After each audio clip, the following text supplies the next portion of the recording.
Hello everyone, this is Lab 2, Lens Measurement and Volume Calculation. The object we have is a cube like this, and this is actually a puzzle, but I will let you play with the puzzle later on, but the goal here is to measure lens and calculate the volume of an object.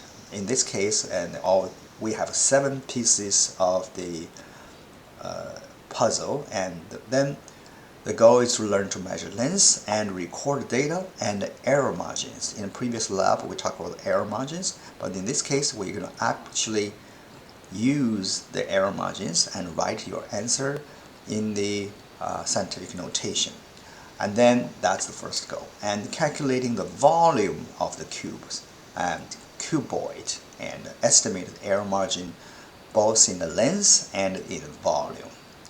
So, and playing with the 7-piece cubic puzzle. So we only have one of these, but I let you play with it in turn. Okay. So, and the goal is to in this lab is going to calculate the volume of a 7-piece cubic puzzle, but you're not calculate the whole thing. You are working in a 7 group. Each group you will get one of this piece for calculating the volume given to you. Then all the group will collaborate in exchanging the result and calculating the total volume. Okay, and what to do is you will get one of the pieces and do your work.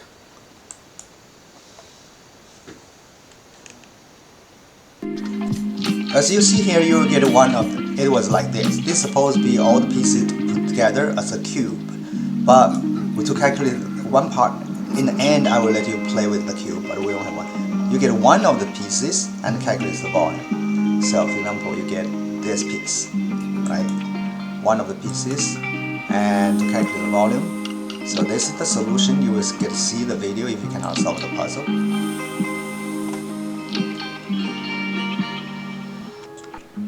Okay, each group will get one of these pieces like this, but then take a picture of your object and put it in here. And of course you notice that each object is built up with little cubes or cuboid, or it's like every side is object, every side is either a rectangle or object. So basically the volume is the length times height times width, or you can say it's L1, length 1, 2, 3. They multiply together, you will get this volume. But if you have 3 pieces, you have to do 3 times. So then put your group, then of course we have group 1 up to group 7. So then put your group in here, and of course each group you will basically have the same. But I want you to do your own calculation and share the data. And now, like this case, you will have actually 3 pieces depending on which way you look at it. And so now, not all the pieces are the same. Some have actually, you can view it as the 3 cuboid, some or just 2. It's like an L-shaped. But then you have to calculate them separately. And here I just have an example. Okay, so L1, L2, L3 is 1 cuboid, and then the other one. If yours like this one have 3, you just have to do 3. You have extended. You feel free to add in this, and to calculate the volume and add them together.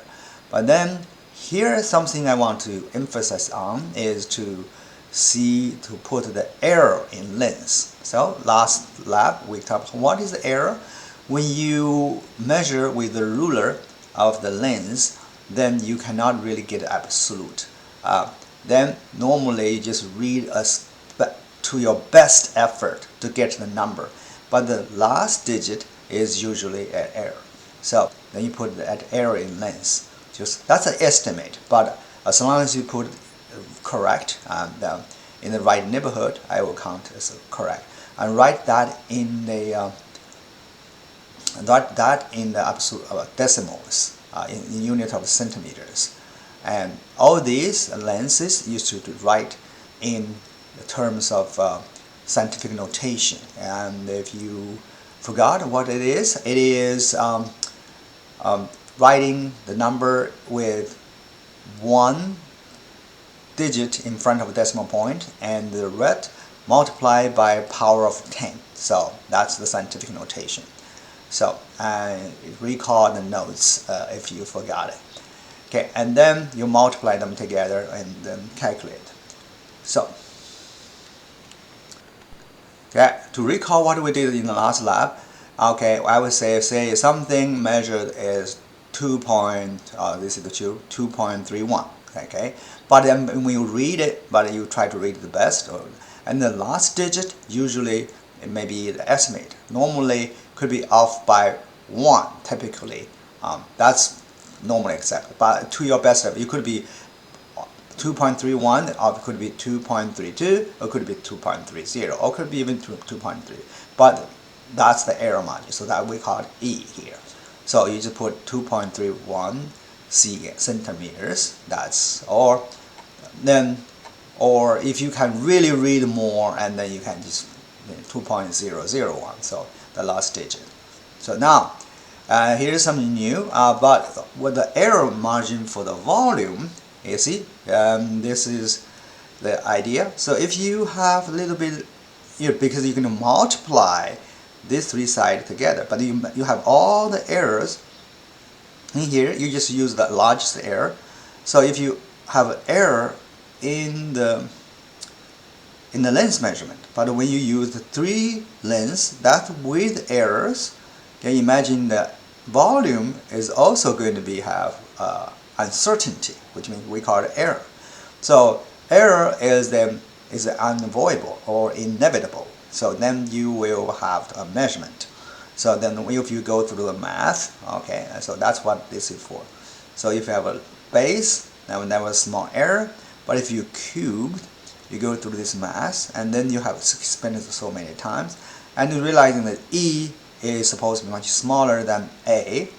In this case, it's 2.32 and 0.01. So you expand this, then these two terms are higher order decimals. So E squared is very small, and then since it's estimate anyway, so then you will see that this one is a dominant term. It's 3 times A squared, A is bigger, and times a little e. But that one is also count, but it's E squared, it's even smaller, and it's E cubed. So we drop this. So this is the dominant error term. Dominant error term is that's 3L, that's L is E and E.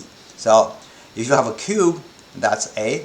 This is an estimation, 3 times the lens squared and times that. So to visualize, why is that? Why is the 3? Why is the 3 times L, and that's the error in the volume. The error in the volume. If you have an error in the lens, and if you can multiply the lens together to give the volume, the error, the volume will have error as well. That error is 3 times the L squared times E. So to visualize that, imagine if you have a cube like L. Okay, of course, in perfect case, you just have L times L times L, L cubed times 3. Now, but if there's an error, so it's off. You see, if it's off by this, then therefore this is the sheets, right? If you're off by this much, okay, we use the whole thing. The area here is L squared. That volume is L squared times E. And then you have 3 sides. You can have 3 sides. 3 sides could have 3 pieces, 3 errors. So the error is 3LE that day. In this imaginary example, if I have 2.31 with error of that, and then of course if that cube is 4, and then you have 3 coming from the math, and cube, L cube, and L squared times 0, and the error is 0.48 centimeter cube. Alright, so okay, let me know if you still have a question on this. This is just apply what we use for lab 1. How do you get the errors? So error propagates. You know, in physics or in engineering, if you measure things, all quantity can involve error. But if you put all the numbers that in error together, and then the result will still have an error. but the result will have the error of whatever unit or dimension it has. So this is, in this case, you can see you have, if error on the length, then you have an error in the volume. Okay, once again, if you have error in the length measurement, when they multiply together, you have an error in the volume. That's this much. All right. So that was how you calculate the error in the volume. In other words, 3 times the cube size, or the biggest size of this size, and times that squared and times e. That formula is in there. Okay. So then you put together. Since you just do this was due next week, you get your cube, and then we put. We probably done this in the class, and then you put yours on the board, and we group 1 through 7 we exchange, and then finally we add them together. So then result from other groups. So yours, group 1, you may be one of them. You get other answers and put together with error of the cube. Okay, that's pretty easy. And of course, in the end, I will let you play with the puzzle. And that's something. So I will let whoever raise your hand, I will have it.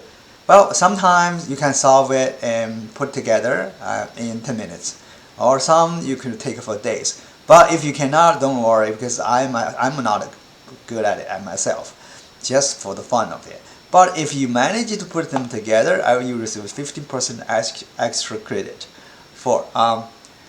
But if you almost solve it or just miss one cube, and you will receive 10% extra credit. When you are done, take a picture of the completed one and send it to me. But we only have one. This credit will be available throughout the semester, because we only have one. I let you have it, and you or your group have it. When you're done, you will get that. But of course, that will be long after the lab is due. But I still count it. So you can have fun. So, and if you really against the wall, I have this video. You click here. That's a video, and that's the solution. You can find the answer. In other words, you can play with the puzzle. That's optional. Okay, which means if you want. All right. So I will see you in the lab.